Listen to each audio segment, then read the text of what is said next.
অন্ধকার কবরে যখন রাখবে, আল্লাহ কবরের জগৎটাকে আল্লাহ জান্নাতি বাগান বানায় দিবে। ঈমানদার মুমিন যখন অন্ধকার কবরে চলে যাবে, কবরের ভিতরে দুইজন ফেরেশতা হাজির হয়ে যাবে। মুনকার নেকির প্রশ্ন করবে, মান রব্বুকা? ঈমানদার বলবে রব্বি আল্লাহ। ওয়া মান দীনুকা? বলবে দীনি আল ইসলাম। আমার নবীর দিকে ইশারা কইরা বলবে, একে কি চিনো? ঈমানদার বলবে, কেনই বা চিনবো না, এ হলো আমার মায়ার নবী, রাহমাতাল লিল আলামিন নবী মুহাম্মদুর রাসূলুল্লাহ। আমার নবীকে দেখে কেনই বা আমি চিনবো না? ও কলিজার টুকরা যুবক, আর যদি ঈমান আর আমল মজবুত না থাকে রে বাবা, আমার নবীর সাথে সম্পর্ক করে না যাও, ওই অন্ধকার কবরে যখন রাখবে, দুইজন ফেরেশতা চলে আসবে, প্রশ্ন করবে, বলবে মান রব্বুকা?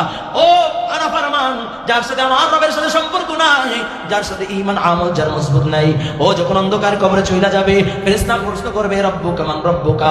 বলবে লা আদরি লা আদরি। ওয়া মান দীনুকা? বলবে লা আদরি। আমার নবীর দিকে ইশারা কইরা যখন তাকায়া চিনতে দেখতে বলবে, কইবে চিনোনি? কয় না না চিনি না। আল্লাহ তাআলা ডাক দেয়া বলবে, রে কবর, এরা ফারমানকে ধর।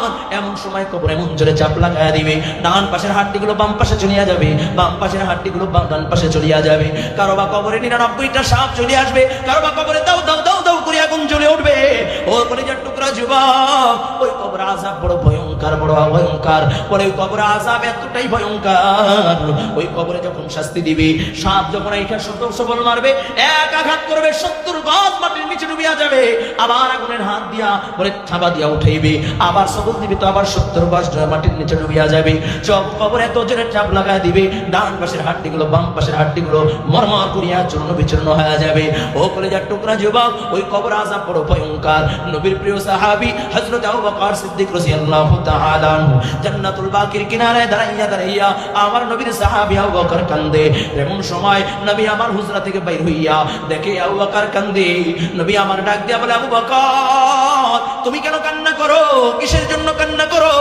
আবু বকর বলে, ইয়া রাসূলুল্লাহ, ইয়া হাবিবাল্লাহ, ওগো নবীজি, আমি কান্না করি এই যে কবর, এইখানে আমার কত দোস্ত আহবাব ঘুমায়, তাদের জন্য কবরটা জান্নাতি বাগান, কারণ তাদের জানাজা আপনি পড়েছেন। আমি কান্না করি, আমাকে যদি এই অন্ধকার কবরে রাখা হয়, কবর যদি আমাকে চাপ লাগা দেয়, ওগো নবীজি, এই অন্ধকার কবরে আমি কেমনে থাকবো? আর জাহান্নামের আযাব যদি শুরু হইয়া যায়, ইয়া রাসূলুল্লাহ, ইয়া হাবিবাল্লাহ, এই কবরে আযাবের ভয়ে, জাহান্নামের ভয়ে আমি কান্না করি।